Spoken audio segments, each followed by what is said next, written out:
আসসালামু আলাইকুম সুপ্রিয় দর্শক, সবাই কেমন আছেন? বরাবরের মতো আরেকটা লং ভিডিও নিয়ে চলে এলাম। চমৎকার একটা রেসিপি নিয়ে হাজির হয়েছি। একদম কমন রান্না, যারা সবাই পারে এই রান্নাটা, কিন্তু নতুনদের ক্ষেত্রে এটা একেবারেই ভিন্ন ধরনের রান্না, কারণ নতুনরা এখনও জানে না এরকম রান্না করতে। আর সেই কথা মাথায় রেখে আমি লাউ শাক ভাজি রান্নাটা নিয়ে চলে এলাম আপনাদের মাঝে।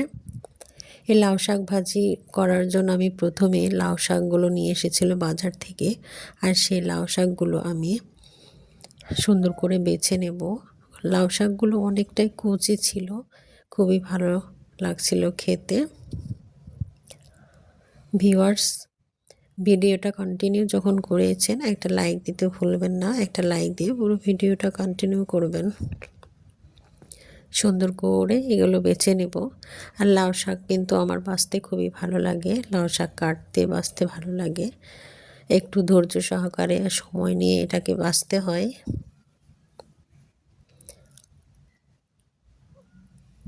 আমি প্রথমে এগুলো হাত দিয়ে এরকম করে ছিঁড়ে নিয়ে আমি এগুলোকে বেছে নেব। আর পাতলা আবরণ যেটা সুতার মতো উঠে আসছে সেগুলো আমি উঠিয়ে নিচ্ছি।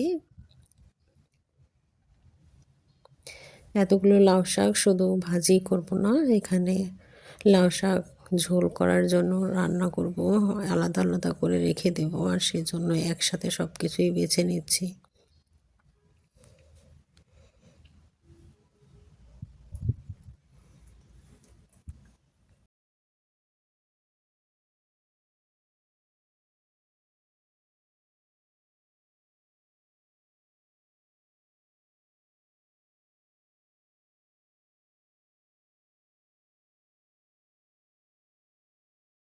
ভিউয়ার্স, আরেকটা কথা বলে রাখি, যারা ভিডিওটি কন্টিনিউ করেছেন কখনো স্কিপ করবেন না, একটা লাইক দিয়ে পুরো ভিডিওটা দেখবেন।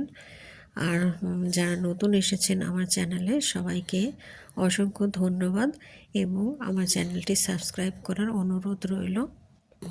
যারা সব সময় আমার চ্যানেলে কমেন্ট করেন এবং আমার ভিডিও দেখেন, সবাইকে আন্তরিক ভালোবাসা অভিনন্দন। আমার লাউ শাকগুলো আমি সুন্দরভাবে কেটে বেছে নিচ্ছি। তবে লাউ শাক আমার কাটতে বাছতে খুবই ভালো লাগে, আর দীর্ঘ সময় ধরে আমি এটা অনেক সময় নিয়ে বেছেছি। আর এখানে আমি লাউ শাক রান্না করার জন্য কিছুটা লাউ শাক আমি কুচি কুচি করে কেটে নিয়েছি। আর এখানে ঝোল রান্না করব বলে আমি এখানে ডাঁটাসহ আস্ত করে রেখেছি। আর এখানে আমি ভাজি করার জন্য নিয়েছি, আর নিয়ে এটাকে সুন্দরভাবে ধুয়ে নেব। আমরা যারা রেগুলার রাঁধুনি আমরা সবাই জানি এই লাউ শাক ভাজিটা কীভাবে করে। যারা নতুন একেবারে রান্নার কাজে অদক্ষ এবং জানে না কিছুই, তাদের জন্য মূলত এই ভিডিওটা। আর লাউ শাকগুলো দেখুন অনেক সুন্দর কচি এবং তাজা। এগুলোকে সুন্দর করে আমি ধুয়ে নিয়ে একটা ঝাঁকাতে পানি ছাড়তে দেব, যাতে পানি না বেশি থাকে। আর লাউ শাক থেকে এমনিতেই পানি বের হবে, যতটুকু পানি থাকবে এতটুকুতে আমি লাউ শাকটা সেদ্ধ করে নেব।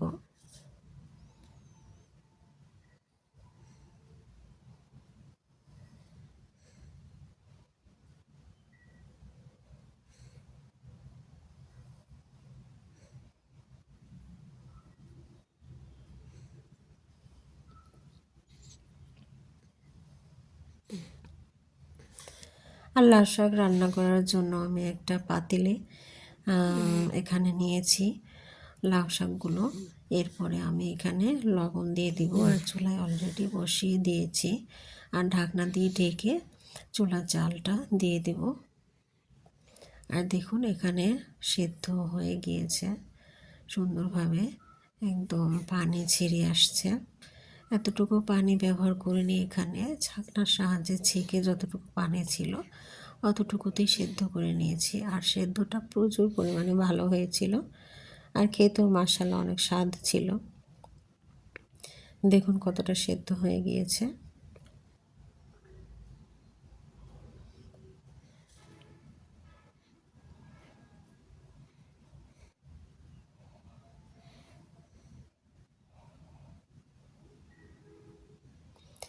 আর আমি এখানে লাউ শাকগুলো ভেজে নেওয়ার জন্য ফ্রাই প্যানে তেল দিয়ে দিয়েছি। আর তেল দিয়ে এখানে আমি শুকনো মরিচ দিয়ে লাউ শাকটা ভেজে নেব। সামান্য জিরা দিয়ে দিলাম। আপনারা কে কীভাবে লাউ শাকটা রান্না করেন, ভাজি করেন, অবশ্যই কমেন্ট বক্সে জানাতে ভুলবেন না। আমি কিন্তু এভাবে রান্না করি, কাঁচামরিচ দেই না। শুকনো মরিচ দিয়ে লাউ শাক ভাজি করি, করলে কিন্তু ভালো লাগে, আর সেটাই আপনাদের সঙ্গে শেয়ার করলাম।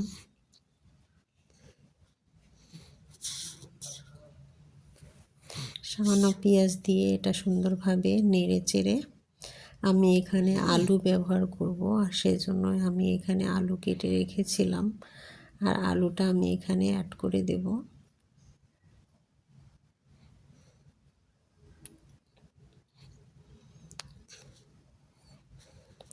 আলুটা সুন্দরভাবে নেড়ে চেড়ে আমি এখানে সামান্য লবণ আর গুঁড়ো হলুদ দিয়ে সুন্দর করে এটাকে নেড়ে চেড়ে একদম সেদ্ধ করে নেব, কারণ লাউটা তো সেদ্ধ হয়েই গিয়েছে, লাউয়ের শাকগুলো, আর ওটা আলাদাভাবে সেদ্ধ করার কিছুই নেই।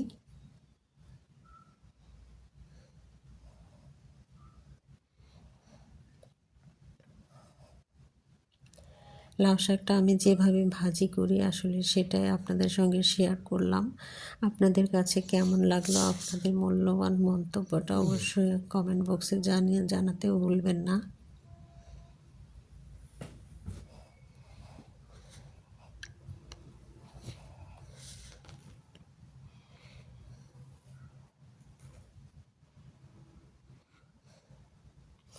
আমরা অনেকে অনেকভাবে রান্না করে থাকি, তবে লাউ শাকটা এইভাবে রান্না করলে কিন্তু খেতে ভালো লাগে। ঢাকনা দিয়ে ঢেকে ঢেকে আমি কিন্তু এখানে পানি ইউজ করিনি, ঢাকনা দিয়ে ঢেকে ঢেকে সুন্দরভাবে আমি আলুগুলোকে সেদ্ধ করে নেব।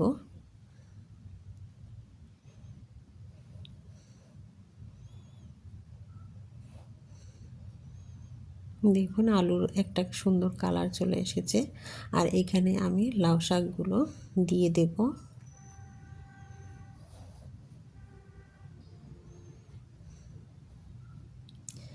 লাউ শাকগুলো ছাকনা দিয়ে ছেঁকে সুন্দর করে পানি ঝরিয়ে তারপরে এটাকে নিয়েছি, আর যতটুকু পানি আছে লাউ শাকের সঙ্গে ততটুকু ফ্রাই প্যানে ভাজলেই কিন্তু এটা চলে যাবে পানিগুলো, আর খেতেও কিন্তু ভালো লাগবে। এটাকে সুন্দরভাবে নেড়ে চেড়ে আমি লাউ শাকগুলো খাওয়ার উপযোগী করে নেব।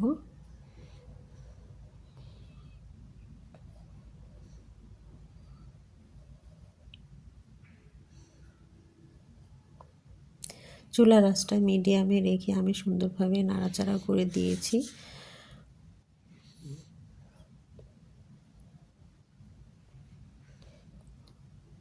আসলে ভাজিটা অনেকক্ষণ ধরে নাড়াচাড়া করে রান্না করতে হয়, আর সেই জন্য একটু সময় লেগেছে, ভিডিওটা একটু লং হয়ে গিয়েছে। ধৈর্য সহকারে অনুরোধ রইল আপনারা দেখবেন।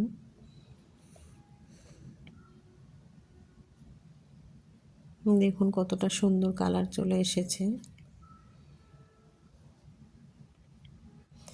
এতটুকু লাউ শাকের রং নষ্ট হয়নি, সুন্দরভাবে আমি ঢাকনা দিয়ে ঢেকেই কিন্তু সেদ্ধ করে নিয়েছি। তারপরে দেখুন কতটা সুন্দর কালার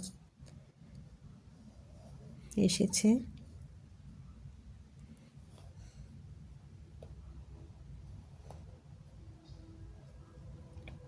এখানে একটু আমি 3-4 চামচের মতো সরিষার তেল ব্যবহার করব, কারণ লাউ শাক বলেন আর যে কোনো রকম শাকই বলেন, সরিষার তেল দিলে কিন্তু খুবই স্বাদ লাগে খেতে, আর সেজন্যই আমি এখানে সরিষার তেল ব্যবহার করেছি। লাউ শাকে সরিষার তেল ব্যবহার করলে কিন্তু খুবই ভালো লাগে খেতে।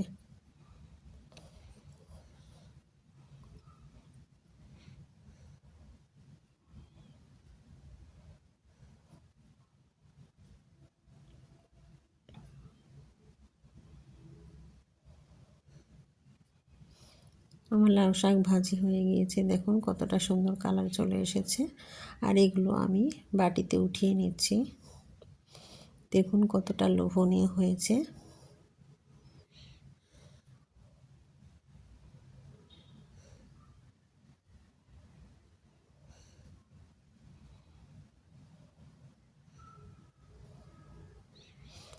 যতটা দেখতে সুন্দর হয়েছে ততটাই কিন্তু খেতে ভালো ছিল। কেমন লাগলো আমার পুরো ভিডিওটি অবশ্যই কমেন্ট বক্সে জানাতে ভুলবেন না। যদি ফেসবুক পেজ থেকে দেখেন অবশ্যই পেজটি ফলো দিয়ে রাখবেন, এবং যদি ইউটিউব চ্যানেল থেকে দেখেন অবশ্যই চ্যানেলটি সাবস্ক্রাইব করে দিয়ে পাশে থাকবেন।